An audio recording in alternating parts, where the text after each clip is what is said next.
What's going on, YouTube? Hope everybody's doing well tonight, staying blessed and protected, all that good stuff, What I want to talk tonight about is the topic of forgiveness and overcoming haters, a little bit of a mixture of the two in this video.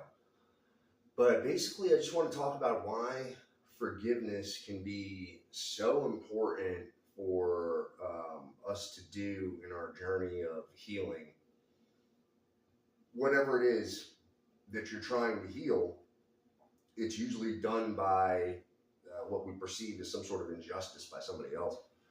And a lot of the times, the people that we're dealing with have really high narcissistic tendencies. And if you are dealing with some of those people that are really set in their ways and those tendencies tend to run most of their outward personality and the way they show up in the world, it's important to understand that a lot of the times you may get done wrong by people and you're not ever going to get an apology. And there's a lot of videos out there on YouTube about this topic, and people that discuss narcissistic abuse as their specialty and speak about these sort of things in great length, and how a lot of the times the narcissistic supply and how the dynamic works and the way in which they operate, right? And it's once they feel like the supply is done or something like that, it's almost impossible for them to ever apologize or admit they're wrong. And even when the narcissistic supply is still around, it's still extremely hard for them to do that, and they'll dance around apologies and create insincere ones, whatever it is, just to get that narcissistic supply back around them so that they can siphon off of it again and again and again. Sometimes the person or people will make mistakes in their toxic agenda, and sometimes they'll cross boundaries or do things that jeopardize their relationship with that narcissistic supply. So one thing could be a trauma that goes too far.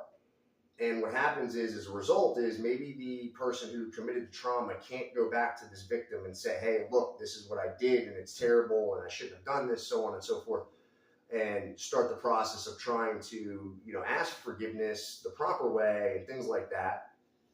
Instead, people will go and tarnish the reputation of another person, especially that victim. They will gather other people around them to make it seem like they were the ones, in fact, that were done so wrong, so dirty, mistreated, abused, cheated on, whatever they'll make up and say to make sure that the community, potential suitors, anything, people will go as far as jobs, you name it, to potential friendships, family connections, to reassure things that they are not going to be seen as the person that committed any sort of wrongdoing. And as a person trying to heal from some of these things, it can be so difficult because you're looking for closure, you'd like to move on, you'd like to understand what happened, and you're just left in the dark in so many different areas. And what ultimately happens is you're left alone. Or you're left alone, and the only people that are talking to you are people that are aware of what's happened to you. People are aware of the type of trauma that you've had to endure, and they're there to gaslight you and to extend that sort of trauma that's been already placed upon you even further, to drive it home even deeper. And when you question things, you're immediately gaslighted and told, are you okay?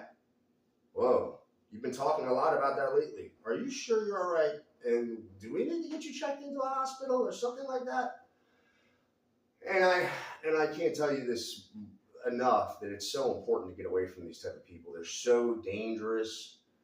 And I'll get into it in these next videos about how details of my story will explain to you and prove to you how these things can be so detrimental.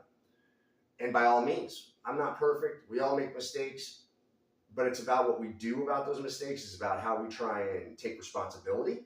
It's about, do we apologize to that person? Then do we ask forgiveness from God for trying to hurt somebody or hurting somebody? Whatever the case may be, that's what we're supposed to do.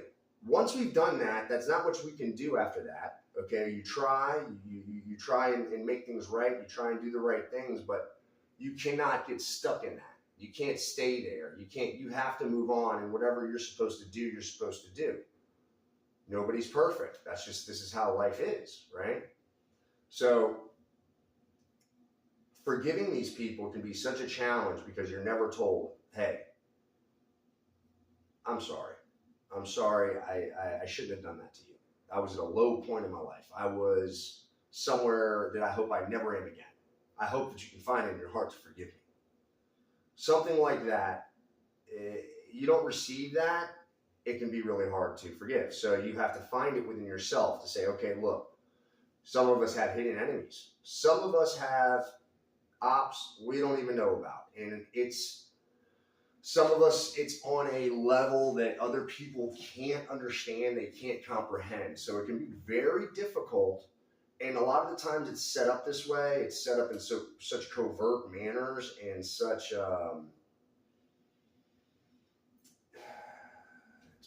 it's put on in such an act that a lot of people are not going to believe you when you go to tell them what's been happening. It's designed that way so that when you do go to expose people, especially if they're people that have, and they don't even have to be, but sometimes they end up being people with money, people with power, people with status, fame, depending on your situation, depending on your story and how it went down. Those particular instances can be very difficult to deal with because of the type of resources that people have, the connections that people have. When you start dealing with people that are in law enforcement or were in law enforcement or were in places in government that are not there anymore but still have connections to those type of people, people that abuse private investigators, people that abuse the system and report people over and over again because they are not happy with whatever narrative is being pushed, that, now they're not the benefit of or not being seen as the hero of that narrative or whatever it is, and it's all so egotistical and it's all filled with ego, which at the end of the day, Satan, like, everything stems from our ego, all these different things. And I know, for example, some of these people will make sure that if a narrative is not going in the way they want to, they will try their hardest to bring darkness out of something that is really light. I used to get in a lot of trouble. I used to have a really bad temper. I used to make really poor choices. I used to be on a lot of drugs. And I changed my life. But once you change, you change.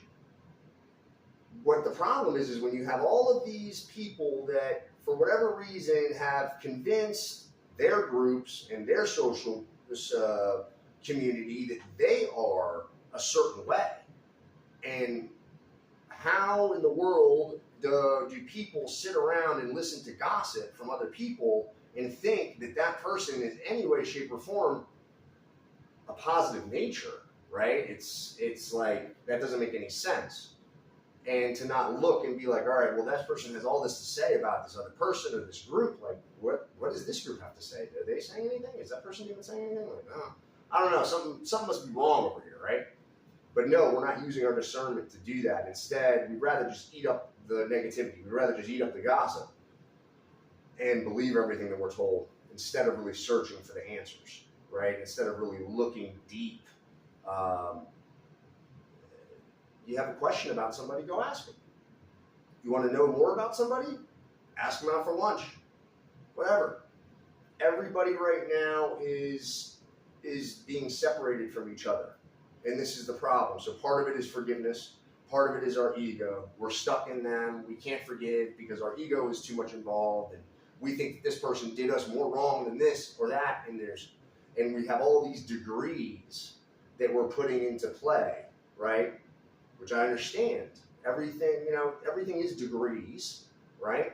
But we have to skip some of these things and see a little bit further, right? And the bigger picture of things, the outside the box, what is happening beyond us, right? Do I go into a YouTube, anywhere that I am in a community on YouTube, just for example, whether it's a spiritual community, anything. I like a video because I liked it, and I support that person, right?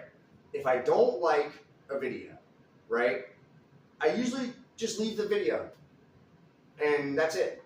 I don't want to stay in there, right, and continue to watch it or whatever, but like to me, the concept of how YouTube brought this ability to like a video is like, wow, I think in the beginning it was just a like, and then I think they added a dislike, and I don't really know that much about YouTube because I've just been out of the loop with technology because I'm not always like, especially social media, I just don't see it all the time as benefiting, right? A lot of times I see the negative in it, and that's however we choose to look at it, but it's also how people are utilizing some of these avenues. And I guess in some of my experiences and people that I have been around, they have been using them in a negative way or aspect.